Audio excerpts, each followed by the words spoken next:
Dear students, मैं विश्वप्रभा गुप्ता, सह आचार्य अर्थशास्त्र, राजकीय डूंगर महाविद्यालय बीकानेर, राजस्थान से एमए फाइनल इकोनॉमिक्स पेपर 6 अंतर्राष्ट्रीय अर्थशास्त्र की कक्षा में हम ले रहे हैं हेक्सर ऑलिन का अंतर्राष्ट्रीय व्यापार सिद्धांत पार्ट 2।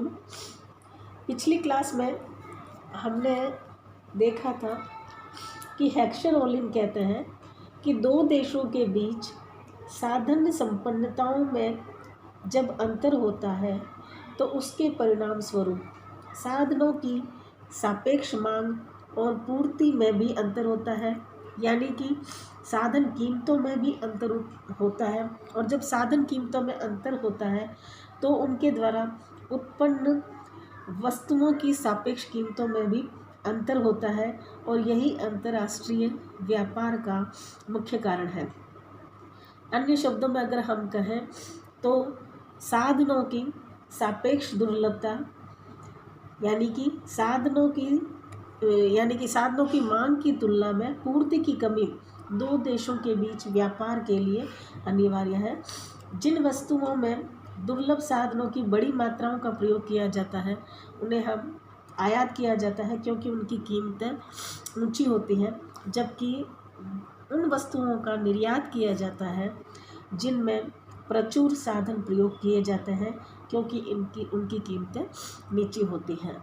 हमने देखा था कि हेक्सर ऑलिन जो है वो अपने सिद्धांत की व्याख्या दो प्रमेय के रूप में करते हैं।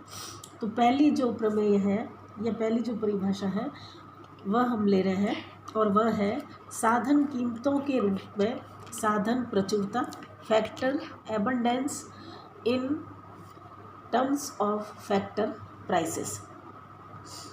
हेक्सर ऑलिन ने साधन कीमतों के रूप में साधन संपन्नता की व्याख्या की है। वो कहते हैं कि अगर प्राइस ऑफ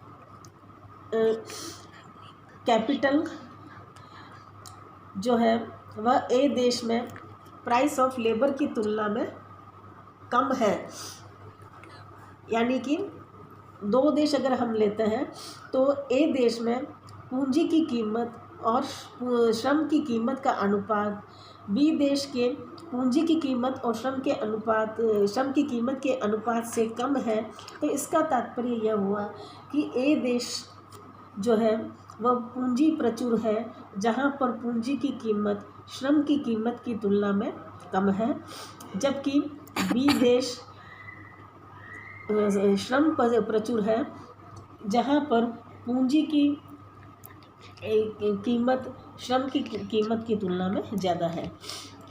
यानी कि ए देश में पूंजी की प्रचुरता है, इसलिए वहाँ पूंजी सस्ती है, और देश ए में चूँकि पूंजी प्रचुर है और सस्ती है, इसलिए वह पूंजी गहन वस्तु का निर्यात करेगा। इसी तरह से ए देश में चूँकि श्रम प्रचुर है इसलिए श्रम सस्ता है, और वह देश यानी कि बी देश श्रम गहन वस्तु का निर्यात करेगा। अब इसको हम एक डायग्राम से समझते हैं। चित्र संख्या 1 हमने ली है, जिसमें हम OX अक्ष पर श्रम गहन वस्तु यानी कि श्रम को ले रहे हैं, और Y अक्ष पर हम पूंजी को ले रहे हैं। यहाँ पर X वस्तु श्रम गहन है और Y वस्तु पूंजी गहन है। XX ये आप देख रहे हैं, XX जो है वह X वस्तु का समोत्पाद वक्र है, जो X वस्तु की एक इकाई के उत्पादन को दर्शाता है। इसी तरह से YY जो है वह Y वस्तु का समोत्पाद वक्र है, जो Y वस्तु की एक इकाई उत्पादन मात्रा को दर्शाता है। XX और YY ये दोनों वक्र दोनों देशों यानी कि ए और बी के लिए समान है। अब AA1 जो रेखा है वह साधन कीमत रेखा है जो ए देश की है, यानी कि ए देश में पूंजी और श्रम की सापेक्ष साधन कीमतों को यह व्यक्त करती है। और जैसा कि मैंने पहले बताया, दोनों समोत्पाद वक्र XX और YY जो है वो संबंधित वस्तु की एक इकाई के उत्पादन को बताता है। अब हम इसको सरलता के लिए जो है देश के हिसाब से समझते हैं। सबसे पहले हम ए देश लेते हैं, तो उसमें हम देख रहे हैं कि बिंदु ई पर हम देखते हैं ए देश की साधन कीमत रेखा है AA1 और AA1 रेखा समोत्पाद वक्र YY को ई बिंदु पर स्पर्श करती है, जहाँ पर यहाँ संतुलन स्थापित होता है, जो यह बताता है कि Y वस्तु की एक इकाई का उत्पादन करने के लिए ए देश में OC श्रम की मात्रा पूंजी की मात्रा और OD श्रम की मात्रा आवश्यक है।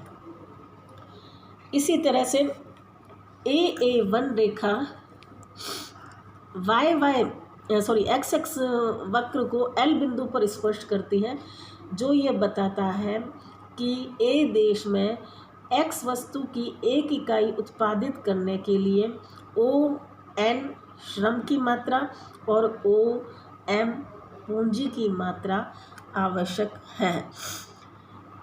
अब चूंकि हम जानते हैं कि ए देश पूंजी प्रचुर है, यानी कि यहाँ पर कैपिटल जो है वो एबंडेंस में है, काफ़ी प्रचुर मात्रा में है, और चूंकि पूंजी प्रचुर मात्रा में है इसलिए पूंजी सस्ती भी है, तो वह पूंजी गहन वस्तु Y का उत्पादन करेगा और उसमें विशिष्टीकरण करेगा।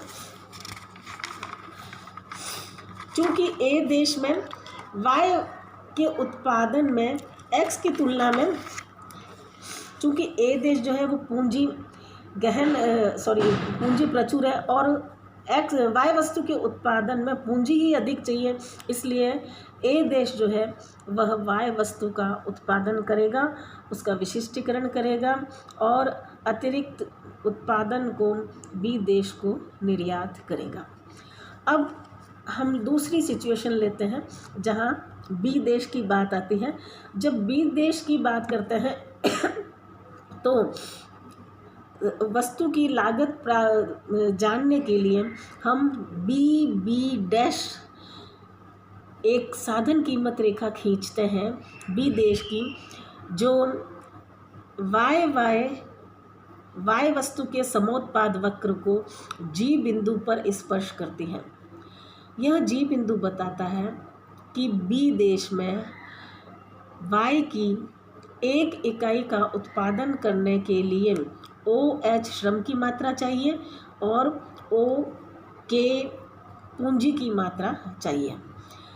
इसी तरह से X वस्तु की उत्पादन लागत जानने के लिए हम BB' के समानांतर ही B1 B2 एक और साधन कीमत रेखा खींचते हैं, और यह B1 B2 साधन कीमत रेखा जो B देश की है वह XX समोत्पाद वक्र को S बिंदु पर स्पर्श करती है। यहाँ पर चूंकि संतुलन होता है, अतः यह S बिंदु यह बताता है कि B देश में X वस्तु की एक इकाई का उत्पादन करने के लिए OR श्रम की मात्रा और OT पूंजी की मात्रा की आवश्यकता है। अब हम जानते हैं कि B देश में श्रम काफ़ी मात्रा में पाया जाता है, प्रचुर है और वहाँ पर श्रम सस्ता है। अतः चूँकि X वस्तु के उत्पादन में श्रम की मात्रा अधिक लगती है Y वस्तु की तुलना में, अतः निश्चित रूप से B देश श्रम गहन वस्तु X का उत्पादन करेगा, विशिष्टीकरण करेगा और जो है उसी वस्तु का A देश को निर्यात करेगा। तो इस तरह से जो हेक्सर-ओलिन की यह प्रमेय स्थापित हो जाती है कि पूंजी प्रचुर देश सापेक्षतया पूंजी सस्ती होने के कारण पूंजी गहन वस्तु का निर्यात करेगा और श्रम गहन देश सापेक्ष रूप से श्रम सस्ता होने के कारण श्रम गहन वस्तु का उत्पादन कर उसका निर्यात करेगा। तो इस तरह से हमने देखा कि हेक्सर ऑलिन की पहली प्रमेय कि साधन कीमतों के रूप में साधन प्रचुरता के आधार पर एक देश किस तरह से कौन सी वस्तु का उत्पादन करके उसमें विशिष्टीकरण करके उस वस्तु का निर्यात करेगा, यह हमने देखा। एक बार फिर से बता देते हूँ। ए देश चूँकि ए देश चूँकि पूंजी प्रचुर देश है और पूंजी वहाँ पर सस्ती है, अतः डायग्राम के हिसाब से हम देखें तो चूँकि ए बिंदु पर हम देखते हैं कि वाय वस्तु जो है उसमें पूंजी की अधिक मात्रा चाहिए, तो वह वाय वस्तु का उत्पादन करेगा, जबकि बी देश चूँकि वहाँ पर श्रम प्रचुर मात्रा में है और श्रम सस्ता है, अतः एक्स वस्तु के उत्पादन में चूँकि श्रम अधिक लगता है, अतः वह एक्स वस्तु का उत्पादन करेगा और उसका निर्यात करेगा। तो हेक्सर ऑलिन की ये प्रमेय आपको समझ में आ गई होगी। नेक्स्ट हम अगली क्लास में करेंगे। Thank you.